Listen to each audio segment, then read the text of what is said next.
Jai Ma. Today is a very special day, 5th December. Uh, Especially 2025, this is the 75th anniversary of the great sacrifice. And it is also the 75th anniversary of the birth of Savitri. So this is the occasion.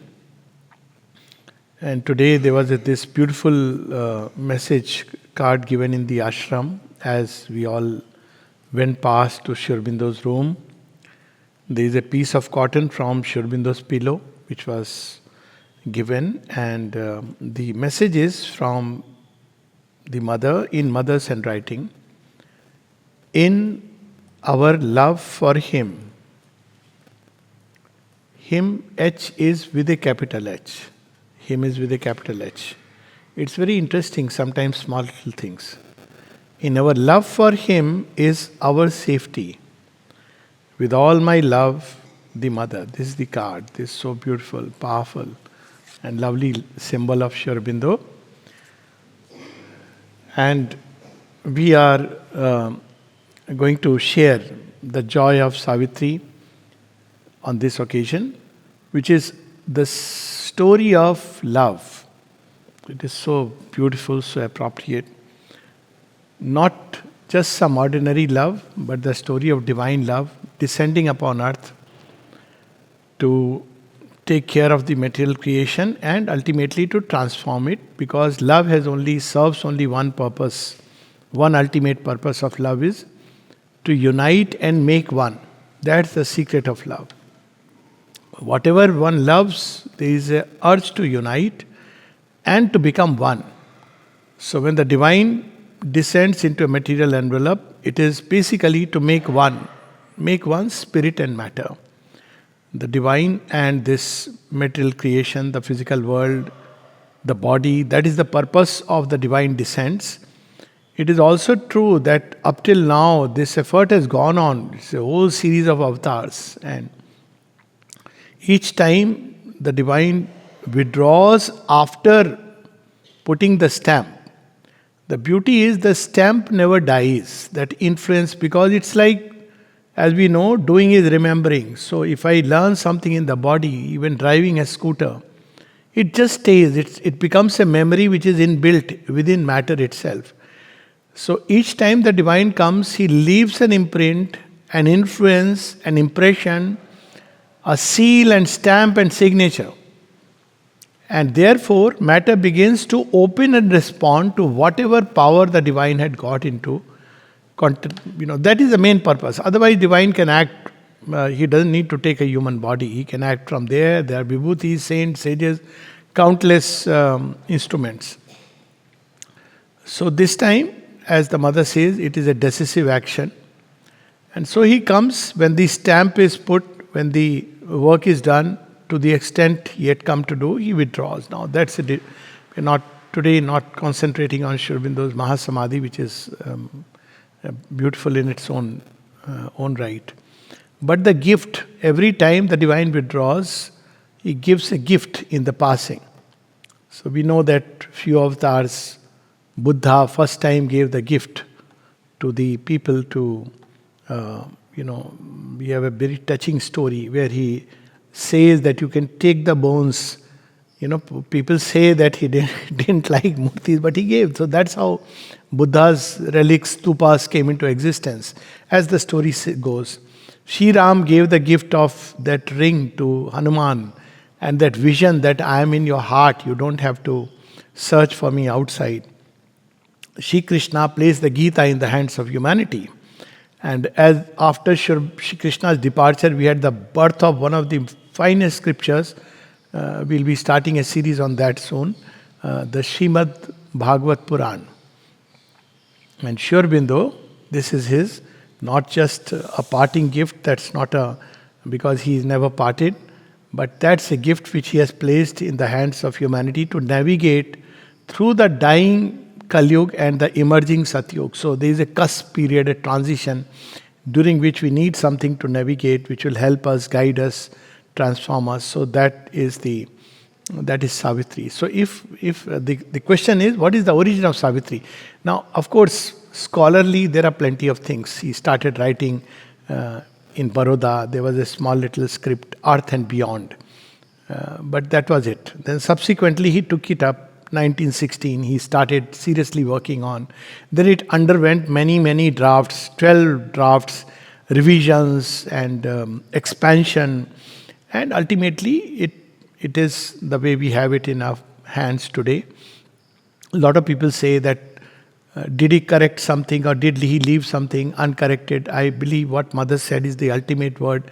How do you know that he didn't mean to leave it like that? So that's what she said when they said that he had not revised the Book of Death. And she said, how do you know that he didn't mean to leave it like that? So what we have received, let us bathe in that alone rather than enter into needless, all kinds of controversies which are only going to complicate the human mind. So if we go back that why was he doing it, why was he spending so much time and again on Savitri? Savitri and Ilion were the two poems, most favorite to Sri Aurobindo. Ilion much after Savitri, but after Savitri if there was any poem, he said Ilion. And he also expressed that he would have wanted to complete it, but he did not. And when Savitri is over, then he says, he is satisfied that the work is done. And that's when, within 2 weeks, he withdraws. After 2 weeks, December 1950, we have the first part of Savitri coming in the hands of humanity. And Sri Aurobindo has said in so many words, this is his most important work. Mother says that all the rest is preparation, Savitri is the message. This is very brief about the scholarly part of it. Now, much has been written about it and spoken about it, so it's all available everywhere. But I want to put it that if somebody asked me, what is the origin of Savitri? I would say love. Because Savitri's story is the story of love conquering death. Sri Aurobindo himself speaks of. What love? Conjugal love. Meaning thereby love which is very human. See, he uses the word conjugal love even in his author's note. Human love. So human love is like the raw material which has the capacity to be transmuted into divine love. And when it is transmuted into divine love, then it has the power of transformation. The power of transformation is with love. And it's amazing that in the time of the Vedas, because Savitri is a story from the Vedic cycle, and that's how it has come down till today, and in Indian household it has been a common story. But the interesting part is that the birth of the story in its original form, or rather the way it was given in Mahabharata, is when Yudhishthira asks Markandeya Rishi that is there one woman who has suffered more than Savitri even though she was as righteous as her? And Markandeya Rishi says, yes, very much. Not only she just didn't suffer, she conquered adverse fate. Now, so I transpose it in today's times, probably looking at the condition of women in general. They would have all the feminine voices would have gone to Sri Aurobindo. Actually, this has happened because Jayadi asked Sri Aurobindo that don't make me a woman in next life. Because you don't know, you have no idea how difficult it is to live as a woman. Even to come to you has been so difficult. And Sri Aurobindo smiled and said, don't worry, I am changing the age. You don't have to change your gender. These are recorded words of his in Jayadevi's reminiscences. So all the voices of the earth have gone to him and saying that, well, has there been such a plight of women ever in mankind? And he would say that, Savitri is the answer. There is a beautiful passage in Savitri itself that Savitri is an answer to what? So Ashupati is contemplating, see, I mark pages, but invariably something else will come up. So, so there is this beautiful passage which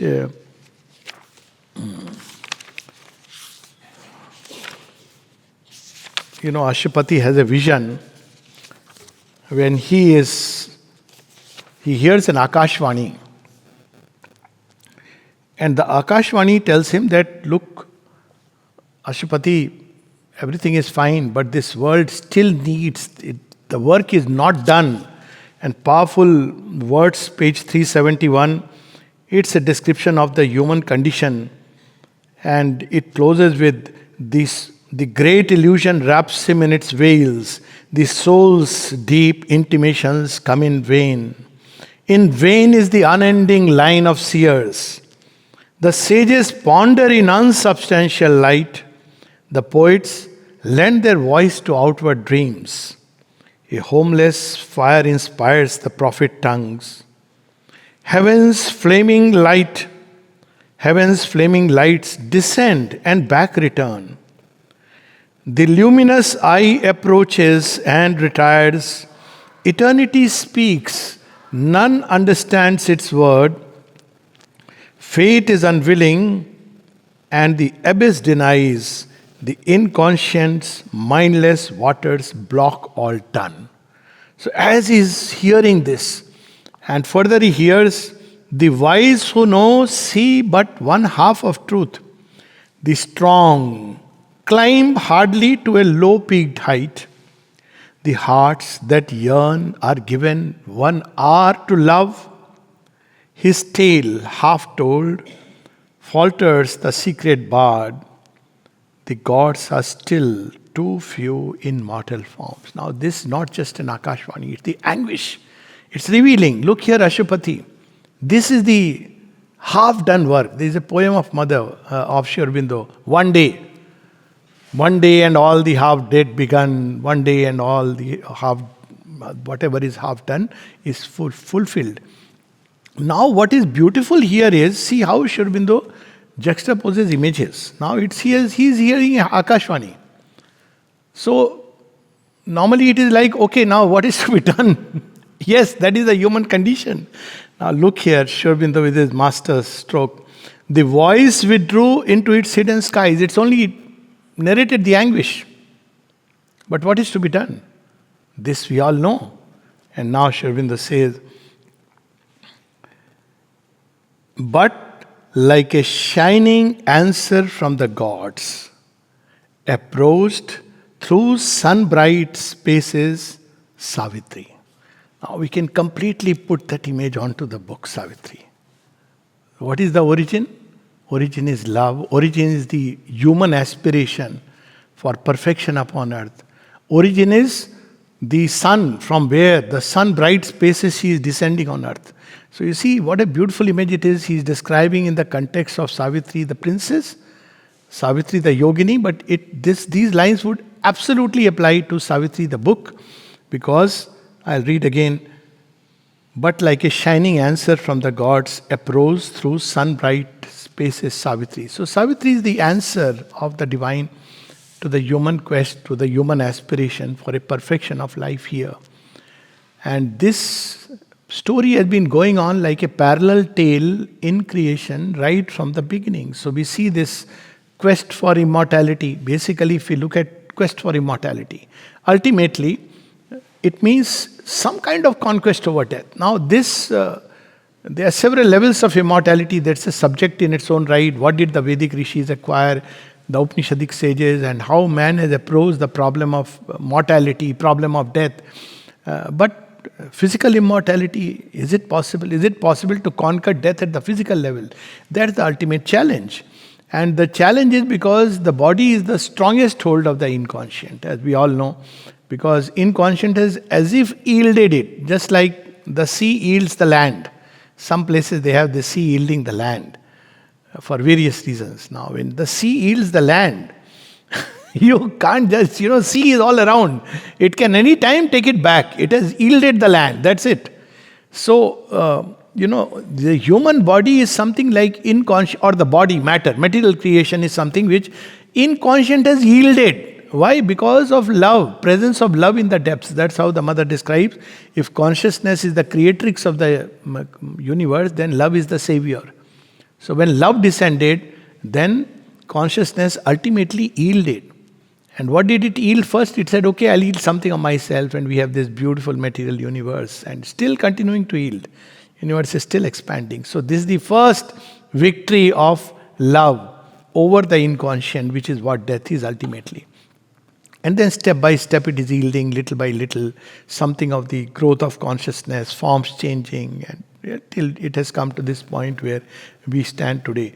So there is a parallel story going on in creation, which is the story of love, which all evolution, all progress is because of the presence of divine love. And this is something which is so remarkable. We speak of karma. If karmic law is absolute, there is no role of grace, love, and basically there is no chance of progress. Because given the human condition, and human beings have started from, let's not forget, from a stage when we were just like barbarians. Many of us still maybe, only thing is now barbarians wear nice suit pant and go in Mercedes. But barbarians are barbarians, it doesn't matter. But still, at least the barbarian has learned hypocrisy. He wants to hide his barbarianism, which is a good sign. At least he is paying homage that, okay, there is a better way to live. He is accepting it. So if we look at how human life has evolved through all these stages, it's clearly a story of love which is running as if behind the human life, behind all creation, like a parallel stream, and time to time touching it. And one of the moments when it touches is when the divine himself comes to earth. It's an act of love, because divine advent upon earth is repetition of the first act of divine love when he plunged into creation. That's what is called as the sacrifice of the Purusha in the Rig Veda, but Sri Aurobindo says much more so it is the sacrifice of the Divine Mother. Because it's his force which has gone into creation. Even all the Puranas speak about it. Purusha has only allowed, okay, take my body and its different parts. But who has gone into creation? It is his force. And it is this act of love, which is an act of sacrifice of the divine into the inconscient, is repeated every time the divine takes a body and comes upon earth. This is the mystery of avatar, which people miss, and we have been reading it. It's a big grace to recognize this. Mother goes on to say, there is one of her passages where she describes that, well, this is the meaning of the original sin and the last judgment. So original sin is taking a material body. Why it is a sin? You have committed no sin. But it is sin because this material body is stamped with the inconscient all around. And the redemption comes by grace. And then she goes on to say, if you just have faith in the divine sacrifice in matter, she says, they may not know what has happened. But this is enough to redeem. This is enough to transform. So divine incarnation is very, very special. And something we can, in India, we can remember across other side of the globe.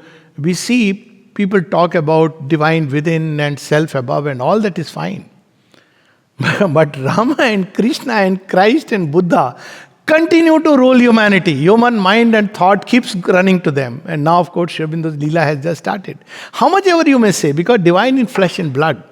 So Savitri is the story of that divine sacrifice in far back times when the Divine Mother appears in the form of flesh and blood.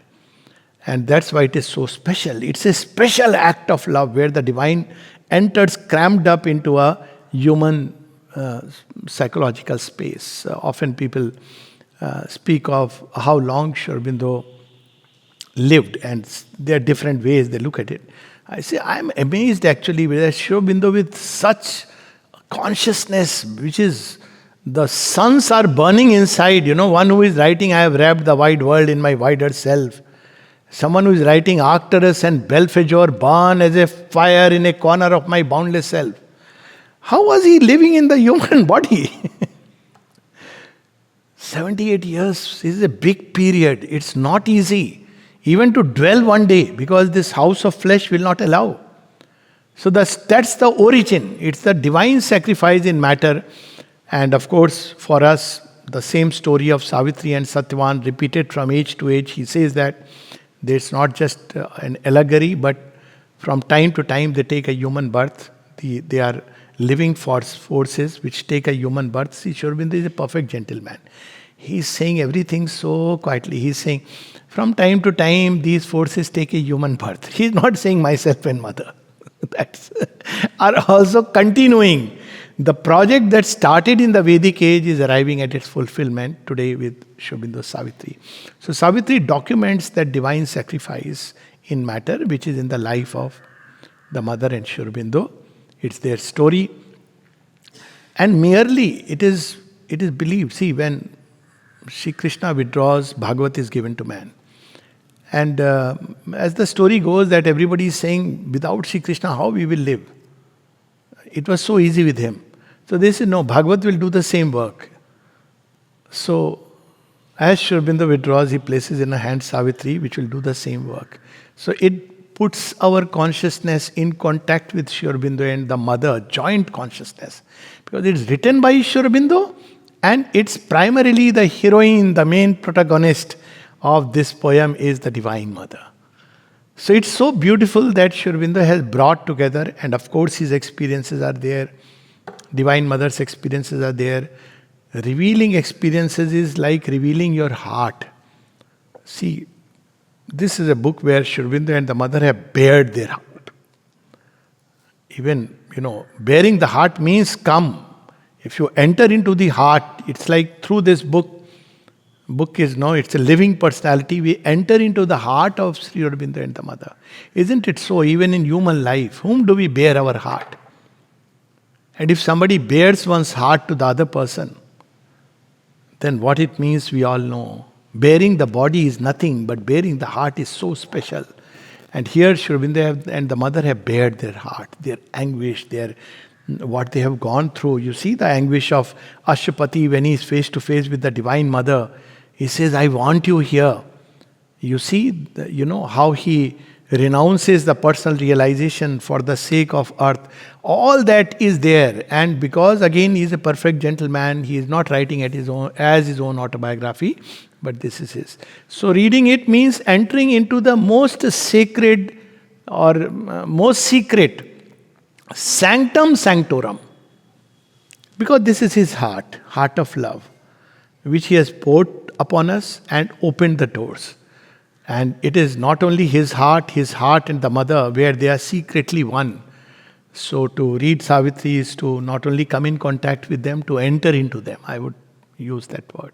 It doesn't matter whether one understands, doesn't understand. Nobody can understand, nobody can explain Savitri. Let's start with that. But we all can share the joy of Savitri. And there may be countless ways of sharing the joy. And it multiplies. It's like Valmiki Ramayana. There's so many versions of Ramayana. I, for one, because I love Ramayana and Mahabharata, I have watched so many versions, even comic strips. Why? Not because I want to understand anything or because of the story, but there is something about even a cartoon serial on Krishna, Hanuman, you just love. Why? Because it enhances the joy. It's not for understanding. So Savitri is that delight packed into words.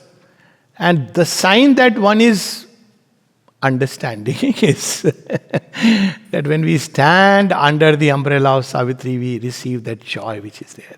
Lines after lines of delight. So Savitri's first message is that a secret bliss is at the root of things. That's what Sri Aurobindo says. This world is not an accident. This world is not some inexplicable Maya. This world is a manifestation of delight, expression of delight. Delight is the origin. Delight is the thread which runs within. Even the man who is most hopeless situation. And this, as psychologists, we know, even somebody who gives a distress call that I feel like committing suicide, still wants to hold on by what thread? There is no faith, there is no hope. There is something which is there as sap running behind life. Ashwath tree image the other day we were talking about. What is watering the Ashwath tree, giving life to is sap, soma. Because of this, men forget to die. Because of this, we strive. Because of this, we fall and rise again. Because of this, we accept suffering. Because at the end, somewhere intuitively, we understand it's a journey of delight. Like a player who plays, he enjoys the game. And if he doesn't bring too rigidly that this is about failure and success, no. Game is for the joy of the play. And Sri Aurobindo brings that out fully in the open, and therefore the end is going to be delight. So this is what is revealed in Savitri. And this is so because there is a truth which has made this world.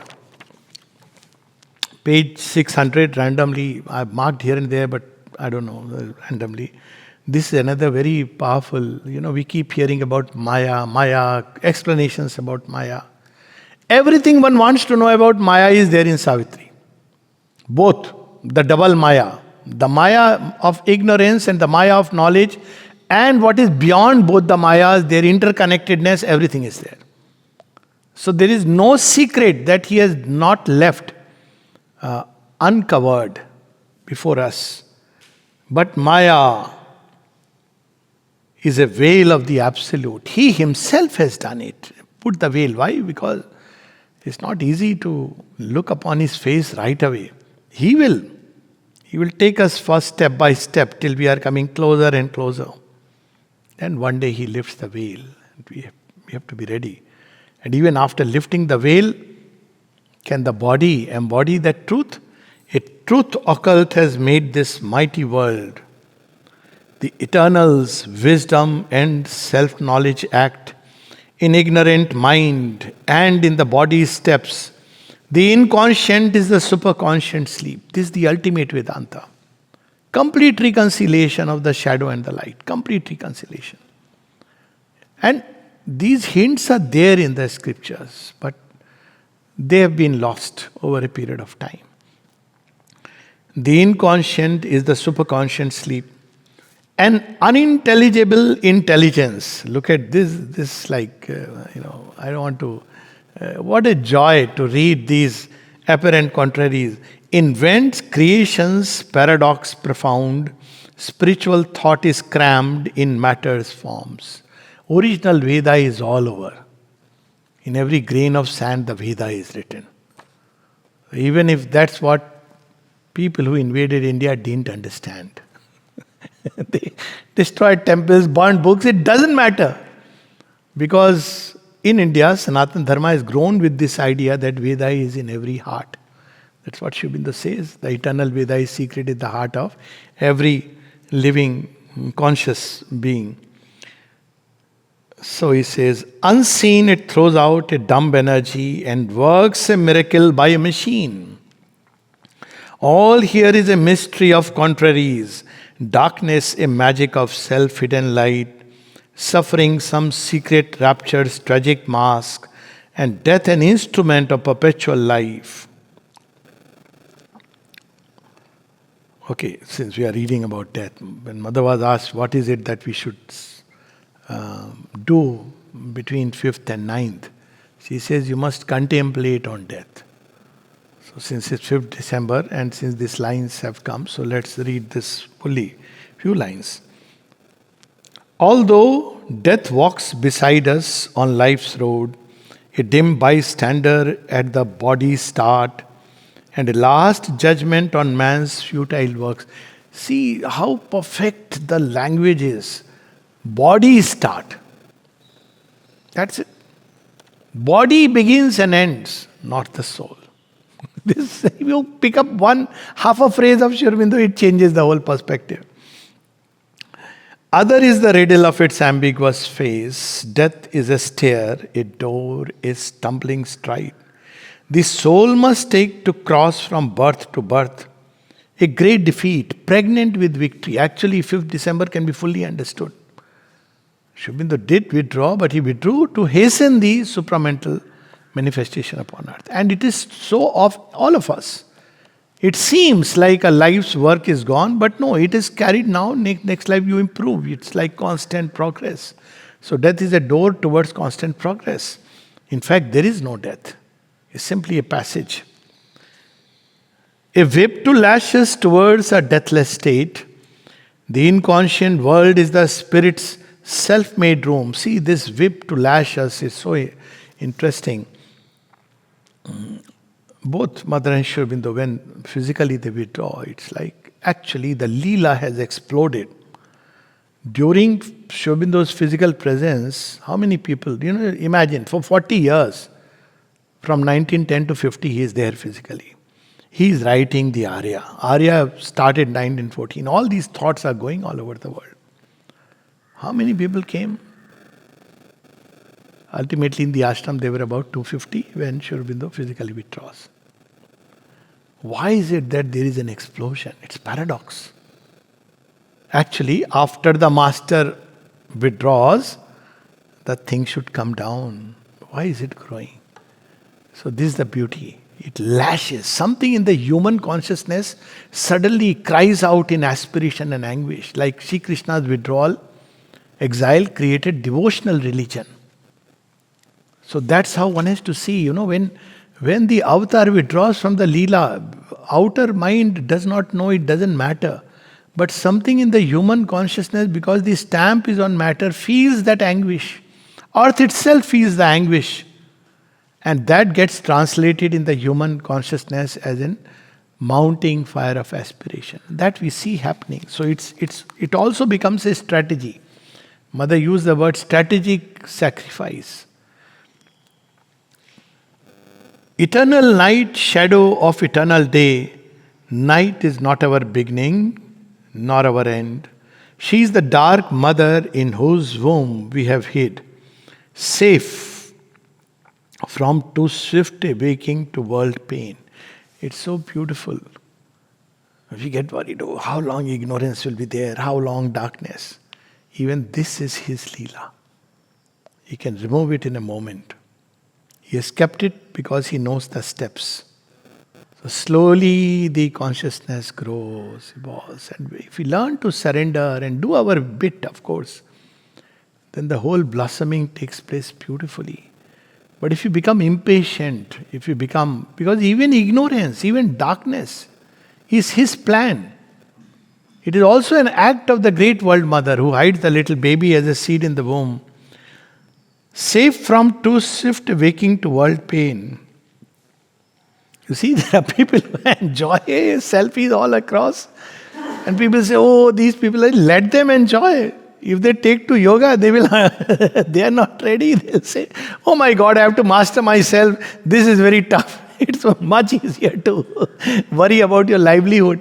Because one is ready for that. When the time comes, the selfie divine will drop the I from that and the E from that. And they will seek the self, not the selfie. So don't worry. He knows when to conceal, he knows when to reveal, he knows how to reveal. All is his Leela. That's what, because here there is nowhere that man is doing this, man is doing that, nothing.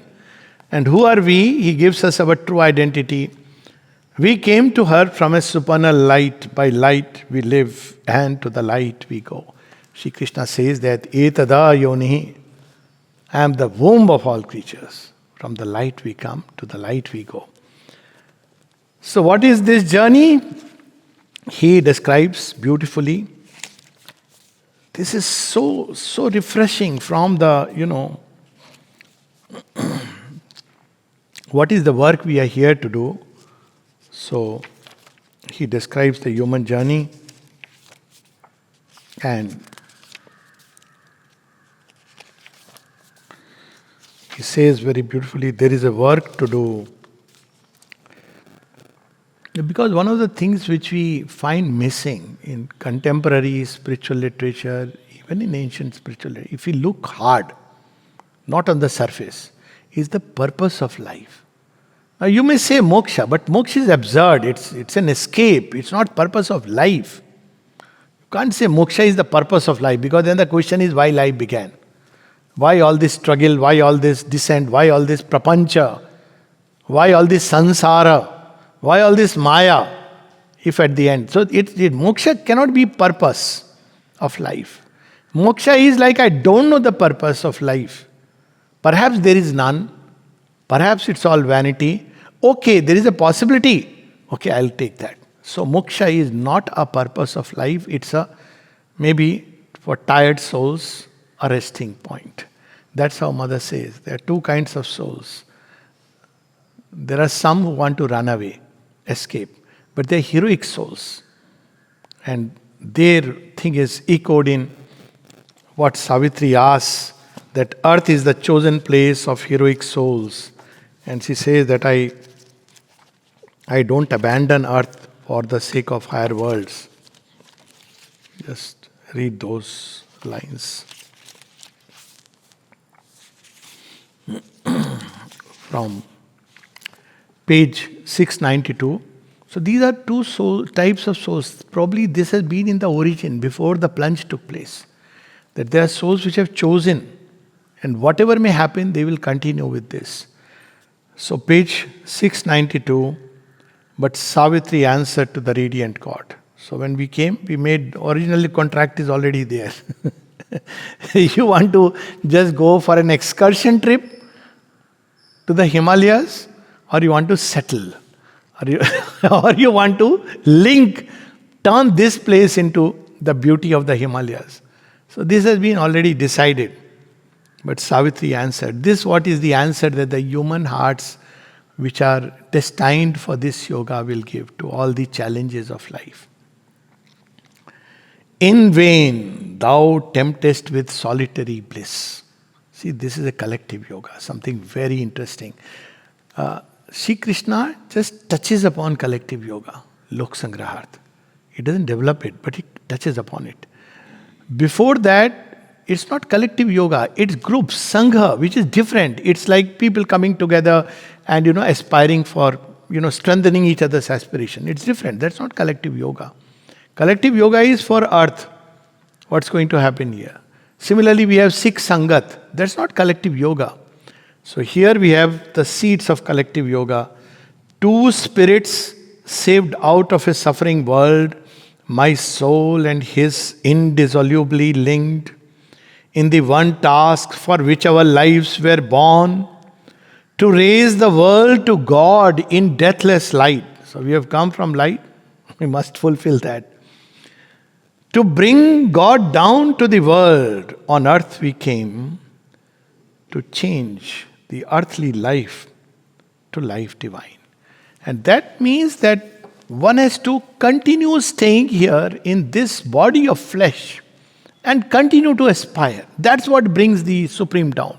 That's what we see in the Puranas. Earth keeps aspiring. And then the divine comes. So we all have something of earthly matter within us. So we are also children of Prithvi, Prithu. And we are also children of the divine. So the divine element in us should aspire for this being within the body, not escape from the body, not escape into nirvana, moksha, or out-of-body experiences into different worlds, sorties into different worlds. And then it is that aspiration, collective aspiration, that brings the divine down. And therefore, this purpose, now this of course, she is revealing the ultimately some souls which are marked. But here on page 72, Sri Aurobindo reminds us, there is a truth to know, a work to do. Her play is real, a mystery he fulfills. What a refreshing thought this is. Her play is real. I think Ramanujacharya speaks about it, no? That the play is real. Was it he or Vallabhacharya? I think Ramanujacharya, who speaks about the play is real. But it doesn't take it to that level where sometimes when I had read it, I thought, there is a seed here of what Sri Aurobindo is going to bring out. He says the play is real, which was so challenging at the time. He goes to different yogis and questions them, and he had his own logic that the play is real, but not getting into that. There is a plan in the mother's deep whirlwind. So often people say, why did the mother do this? Arey bhai, you don't even know why you are doing what you are doing. When people say, why mother did? So I ask the same, do you know why you are doing whole day what you are doing? No. Then why mother is doing? See, inner whirlwind. Actually, with the eyes of yoga, when we look back into the life, we see how everything she has planned. And even what seemed like stumbles, what seemed like falls, what seemed like suffering, was actually used by master artisan to lead us where we are. And then, all fear, everything vanishes. Because she knows the steps. And because she is sure that even through the Mahabharata she is going to carry us, she takes us. Only somebody who is all powerful can do it. When someone asked that, in Sri Aurobindo ashram there is so much freedom, boys and girls mix freely, all this, it is like Ghritam and what mixes with Ghritam and burns? Wood. Huh? Cotton, no, he said wood and Ghritam. if you Kastha and Ghritam, if you mix together, it will burn. It is bound to catch fire today or tomorrow. So how come Sri Aurobindo is allowing all this? So much freedom he has given. So the answer was so powerful. People don't understand who can give freedom. See, he says because he is divine. Divine knows he is going to call the last shot. And he says that you cannot create Superman in any other way. You have to allow that. And who can allow? Only somebody who is all powerful, majestic. How could Sri Aurobindo say in 51, mother says that, when Mridu passed away, what power? He said, henceforth whoever leaves his body here, comes straight to me. So that power which comes from where? In Bhole Baba, Asutosh. So there is a plan in the mother's deep world being. That's why we should surrender and accept in life whatever is happening. Should we do something or not? Yes, we should do. We have our own job description. That's fair enough. Even enduring is a job description. Having faith is a job description. Aspiration is a job description. Rejection is a job description. But trying to, fight with everything and everyone, that's not the job description. Mother's world whim. What a fantastic line. It may look random. Oh, what did she do? She was doing this, what happened? Don't worry. She knows. We can't tie her to any method, rule, anything. There is a plan in the mother's deep world whim. That's what surrender is. That's the basis of surrender, this knowledge. A purpose in her vast and random game. It looks random, but it's too vast, so we don't know all the coordinates. Therefore, it looks random. But she knows. That's what faith should tell us. And that purpose is, of course, with the truth light strike earth's massive roots of trance. Oh, this is wonderful. To evoke a person in the impersonal void. With the truth light strike earth's massive roots of trance. Wake a dumb self in the inconscient depths. And raise a lost power from its python sleep. That the eyes of the timeless might look out from time. And the world manifest the unveiled divine. This is how the supramental creation is going to come up. This line which I read, that the eyes of the timeless might look out from time. So this my personal, not just understanding, experience or whatever one may say, that they are there in the supramental body, but our eyes and consciousness is not tuned to it. So now through development, these eyes will get more and more tuned. The body will get more and more tuned. That's what it is written in Savitri also, that she came to acclimatize us to breathe heaven air. See in Pondicherry and air of Auroville, which of course is a miracle. So when you breathe that air, you have to just be a little sensitive. Mother was asked that if everybody doesn't feel so, she says yes, it requires a degree of development. She says if you are living in higher consciousness, you will automatically feel the difference. And why? What is it in us which feels the difference? That is where we have to understand that we are adapting. She is helping her instruments to adapt. Because she was moving at a very fast speed. So slowly the instruments are getting adapted, and a time will come when this time-bound eyes will start seeing through the timeless vision. The timeless will start seeing through these time-bound eyes. And that meeting point is the meeting point when the supramental creation will realize itself upon earth. And again, the union of matter and spirit is the message of Sri Aurobindo. Union of worldly life, earthly life, and the life divine. And the divine life, life divine, so that the divine life can be created. This is his message. And this we find in Savitri everywhere. So he says again on page 56, we must renew the secret bond in things.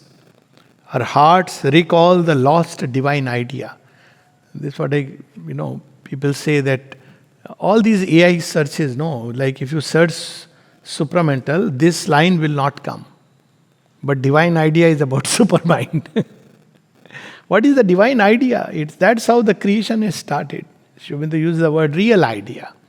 Here he uses the word divine idea. So what is the original idea behind creation, which is buried in everything? It's the determinate, the sole determinate.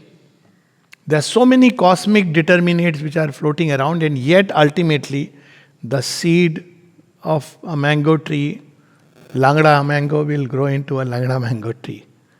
That is because the supramental is there. And so our hearts recall the lost divine idea. What is in us, which is the purpose of life, for my life? That's how we can recall. Practices that every day, Mother says you should sit for a few minutes and look into yourself. Ask yourself, what is my purpose? There is an idea within us, or the divine has put. And we have lost it. Why? Because of the clamor of desires, ambitions, noises of the world. We must reconnect that lost bond. First within and then with creation. What is creation trying to express? Reconstitute the perfect word, unite. Now you see, we have so many explanations of Om. There is a whole Upanishad on that. Mandukya Upanishad. Now you see, this is called Master, Master of Masters. In 2 lines, he is revealing the secret of Om. Reconstitute the perfect word, unite the Alpha and the Omega in one sound, then shall the spirit and nature be at one. See, it strikes as a revealing. It's the same Chatushpad Brahman, who is at the core, also becomes Virat. See, this unity is always there. Who are we to divide what God has left united? So it's so beautiful. And everywhere we see this, and as a perfect example of that, because the story of the divine avatar, we have the divine himself comes to reveal by his own personal example how matter and spirit can be united. In Mother's life, Sri Aurobindo's life, one can see it. And Mother's life right up to, every activity which is human activity. If we, someday probably we'll have talk on just the human Savitri. And how Sri Aurobindo has portrayed her throughout as Savitri the daughter, Savitri the wife, Savitri the yogini, Savitri who takes on the challenge of life. All of that is here in Savitri, the human Savitri. Because that is an example for us to follow. And so on page 8, as he introduces the heroine of the great epic, the only heroine, all others are, even her humanity was half divine. Divine comes to show by his own life, his personal example, what it is to lead the divine life. You want to understand life divine? Read the life divine, what is divine life throughout. Keep reading it 40 times. Read Sri Aurobindo's and the Mother's life once. You'll understand what is divine life. Of course, nowadays, unfortunately, I have to say from authentic sources. Because if you write a life on the surface, that's not Sri Aurobindo's life. That's not even an ordinary human being life. If you describe our own life that, I was born here, or anybody's life for that matter, is that life you are writing? It is so stupid and silly, but people in the name of, they write that. But if somebody, there have been, my personal favorite is Rishabh Chand's wonderful book. Even Sat Prem's Adventure of Consciousness. There are some very beautiful. George has written very good book, but still, something is still there which needs to be brought out. So this is what she is. Her spirit open to the spirit in all. See, her humanity is half divine. Her nature felt all nature as its own. This is the path she is showing us. Be wide. Apart, living within, all life she bore. Aloof, she carried in herself the world. Her dread was one with the great cosmic dread. Her strength was founded on the cosmic mights. To the lone immortals' unshared work, she rose.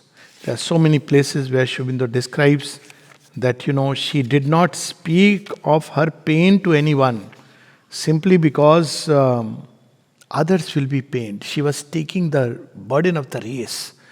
And when she knows that Satyavan is going to die, she is aware and the parents are aware. But when she goes and lives with Dyumatsena, Satyavan and his parents, he never breathes out even once. See, the portrayal of the woman as the strongest of, she is no abla. She is more than sabla. She doesn't even breathe about her pain to anyone. And every day, she turns her suffering into a poignant sword, into something which can transcend and bring the greater destiny down. Conquer fate, conquer death. This is how we should deal with suffering. It should turn into a sword, into a flame. And that's what we see even in love and death, which, of course, we see only the half aspect is there, where the suffering of Ruru, he turns that suffering into such an aspiration that even gods wonder, what is this kind of love? Most people would forget. They would simply write a report that his wife died of snake bite. He will do some Sraddha ceremony, and that's it. Then they will start looking for another suitor, after all, a young boy. So, what is this kind of love? See, this also Sri Aurobindo, no? He says vital love, but reaching its heights. What is this kind of love? So gods tried to dissuade him. Indra sends that, please, Vayu, Dev, you go and caress him while he's sleeping. He'll feel it is Pramadvara and he will be satisfied. And he does feel satisfied for a moment when he's sleeping. When he wakes up and sees that she is not there, somebody has fooled me, then that anguish in his heart going through his eyes burns the tree under whose shade he is sleeping. Then they say, this is beyond us. And they send Kamadev, the god of love, you try something. He says, he will not. He will win. See, that is also a story, but it's sacrificing half his life. Half his life is not just material life, it means all the experiences, possibilities, realizations which were possibly sacrifices. And here also we see that Savitri, the sacrifice of love to Dome. That's why this is the great sacrifice. Sri Aurobindo sacrificed his own personal realization so that it can be brought to all of us. That's what we see in Book 1, Canto 1, end. And then there is a reminder, because we may say such a difficult job description through lives. So Savitri's story reminds us we are not alone. The divine is always with us. And he takes, as an avatar he comes and he continues to remain fully. That's a different subject and we have shortage of time. But how the avatar continues to assist mankind through the passage. So the mother's message of 7th December, that you will remain here. This is the assurance he gives completely, not only as a consciousness but as a dynamic presence. Till the earth is transformed. He continues to guide. This is his job description. So we should accept he has taken. So there is a description here. Okay. Yet a spiritual secret aid is there. While a tardy evolution's coils wind on and nature use her way through adamant, a divine intervention thrones above. Alive in a dead rotating universe, we whirl not here upon a casual globe, abandoned to a task beyond our force, even through the tangled anarchy called fate. What a description. You don't know where the thread was. You don't know where the thread is going to lead. You see, when you open this wool, when it gets a childhood, I am sure many of us used to do when mothers would have to make a sweater. And one of the job was we will open and we would get it more entangled because you don't know where the that part is, that chore, that end is. So tangled anarchy. And through the bitterness of death and fall, an outstretched hand is felt upon our lives. It is near us in unnumbered bodies and births. In its unslackening grasp, it keeps for us safe. the one inevitable supreme result. No will can take away and no doom change the crown of conscious immortality. The Godhead promised to our struggling soul that one day the soul will discover and realize its own Godhead, what it is meant to be. That's what its Godhead is. That aspect of the divine supreme which is born to manifest through the process of lives. That is the Godhead. The Godhead promised to our struggling souls when first man's heart dared death and suffered life. It's a book of prophecy also, where he describes very well, beautifully, that when will this happen? And he says, thus will the mass transcendent mount his throne when darkness deepens, strangling the earth's breast. So however thick the darkness, the original plan stands and it will be fulfilled. And when the night is darkest, the dawn is nearest. And whole nature teaches us this. When winter reaches its peak, then spring is nearby. You know, that famous poet, I think Keats said this, spring is not far behind. And life also. And man's corporeal mind is the only lamp as a thief's in the night shall be the covert tread of one who steps unseen into his house. So we must learn to wait. This is something which fast food, this is not a fast food yoga. This is not a 10-day course. You pay some dollars and suddenly you say, I felt very good. that is not one of those things. You can feel good skiing, diving, bungee jumping. This is not a feel-good yoga.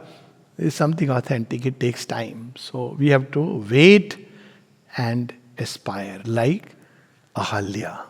See, that story is so beautiful. She has become like a stone. She has fallen from a great height.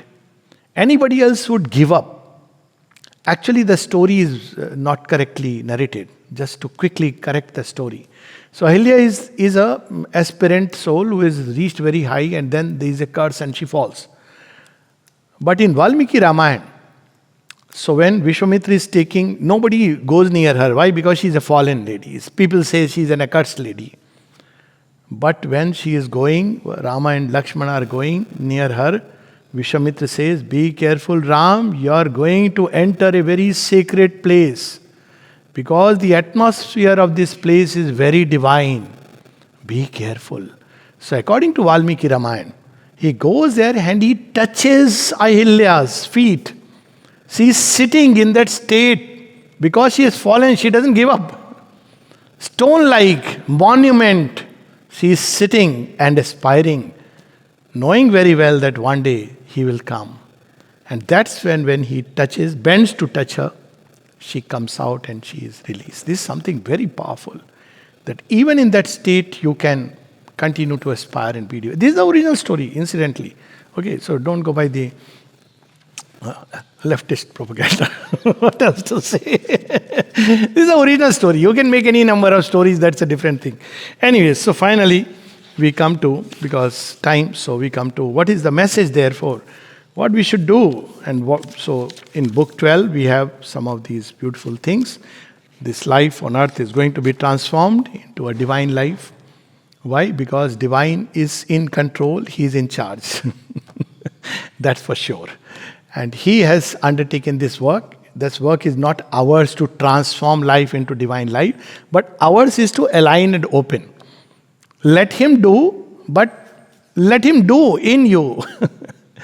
And as we do that, as he does it in us, automatically each one of us becomes a radiating center through which the divine life and possibility starts getting into this atmosphere. This is the secret of collective yoga. And what would happen when life is divinized? Book 12, page 719. All now is changed, yet all is still the same. Will such a person who has realized divine life start putting before his name, Param Yogi, start wearing saffron or blue or white, I don't know, and start sitting on a pedestal, I am now Guruji? All now is changed, yet all is still the same. Look at the beauty of these lines. It's not externally one changes. It means one's nature changes externally, even the most outer self. But everything, every relations remain the same. Lo, we have looked upon the face of God. Our life has opened with divinity. You see, every line is worth some. Face of God looking upon. That's what is given in the Gita as the Param Drashtva. Very passingly, Gita mentions that only a person who is a Param Drashtva, he actually ultimately, only then all the bonds are broken. Now, Sri Aurobindo passes it so. Now, Satyavan has done nothing to earn this. See the beauty. No, he has done something. Oh, Savitri, my Savitri. That's what he has done. The yoga of Satyavan is summarized in surrender, surrender, surrender. Begins with surrender, proceeds with surrender, he dies with surrender. Savitri, you take me in your lap. So when we have thus surrender, she makes sure that we look upon the eyes of God. That's what she is saying we. Lo, we have looked upon the face of God, our life has opened with divinity. We have borne identity with the Supreme and known His meaning in our mortal life. See what she has won for Satyavan. Satyavan doesn't even know. And yet he has received the blessing, the vision of the Supreme, the divine life. Everything has been done for him. Look at the beauty. She is saying we. Our love has grown greater by that mighty touch and learned its heavenly significance. Yet nothing is lost of mortal love's delight. Heaven's touch fulfills but cancels not our earths. Who could say this with so much power and emphasis? And then, yes, finally, we come to that where Savitri gives her own secret. And that is the secret we all must grow into. Everywhere we see Sri Aurobindo speaks of the crown. And the crown is love. Today, that message also, let's read again. In our love for Him, Sri Aurobindo, is our safety. With all my love. So all the sages, when everything has happened, Dumat Sena's sight has come back, kingdom has come back. And they are wondering, why this magic? What is the secret of this magic? And then Satyavan says, lay all on her, she is the cause of all. So they look at her and her face is radiant, everything, and they want to know that what is your secret? What is your path? Literally, they want to know what is your path. What is the yoga you are doing? What sect you belong to? What cult? What school of philosophy you come from? So, all these questions are, you see the ultimate message. If this is she of whom the world has heard, wonder no more at any happy change. Each easy miracle of felicity of her transmuting heart, the alchemy is. Then one spoke there who seemed a priest and sage. Oh, woman's soul. See, feminine is change the whole. Soul doesn't have a gender. But the woman's soul is the vibhutis and those which are moved by the Divine Mother's passion for this world to be transformed. Not by the Purusha's withdrawal. So, O woman's soul, what light, what power revealed, working the rapid marvels of the day, opens for us by thee a happier age. So they ask, what is that light, what is that power that you are having? And this is the final message of Savitri, the ultimate message. If someone wants to know, 4 lines. Awakened to the meaning of my heart, that to feel love and oneness is to live. Most will not qualify for being alive. Love and oneness, both. Means it's not just a love within yourself for a few oneness where you are the whole creation, you are one with that creation. That is that boundless love. To feel love and oneness is to live. And this, the magic of our golden change, is all the truth I know or seek, O sage. So now, see, many places, Sri Aurobindo's subtle humor comes. Now they have asked, They were expecting probably she will give a big lecture, some mantra, some method. You don't know, Abhinav Gupta has spoken about it, and Visishtadvait has. You people don't know. That's the path I am following, and I have realized by this process of meditation, nothing. Now she has said something which the sages are wondering. Now look at Sri Aurobindo's punchline. Savitri has finished this. Wondering, wondering at her and her two luminous words. The most luminous words are in the most simplest of language. So if somebody asks us, what is the yoga you are doing? You simply say, love the mother. See, even that is difficult for us. So all that we know is that the mother loves us. No. Tell us what yoga you are doing. Wondering at her and her two luminous words, westward they turned in the fast gathering night. Thank you so much. I just enjoyed because 75th year of Savitri, and it was such a delight to bathe in her love. Savitri is an ocean of divine love. This is the ultimate message. That with divine love is the power of transformation. And the more we open to that divine love, which is Mother and Sri Aurobindo embodied, the more rapidly we'll proceed on the journey. It also brings the message that the transformation is going to be.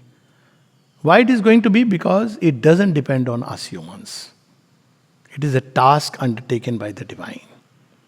And that which the divine undertakes, even if it looks like a distant dream, is fulfilled in course of time. So do we have something to do? Yes. Our work is to give ourselves, like Satyavan, to Savitri. And give ourselves not with the idea, Satyavan doesn't say, Savitri, you look very royal. I feel love for you. Will you take me along to your father's place and we can dwell there happily together? That would be the modern version of wanting to dwell in Vaikuntha. Okay? He doesn't say that. See, it's so beautiful. Satyavan says instead, if your mortal body can dally with fatigue, if you can come and receive, I have only these things to give, then descend, come down to us with your moon gold feet. This is the difference in the aspiration. Not to escape from earthly life into some heaven of beatitude and splendor, but to aspire, seek, want God to come down and dwell within the mortal frame amidst us in our earthly life. This is the aspiration and the path shown by Savitri. Jai Ma.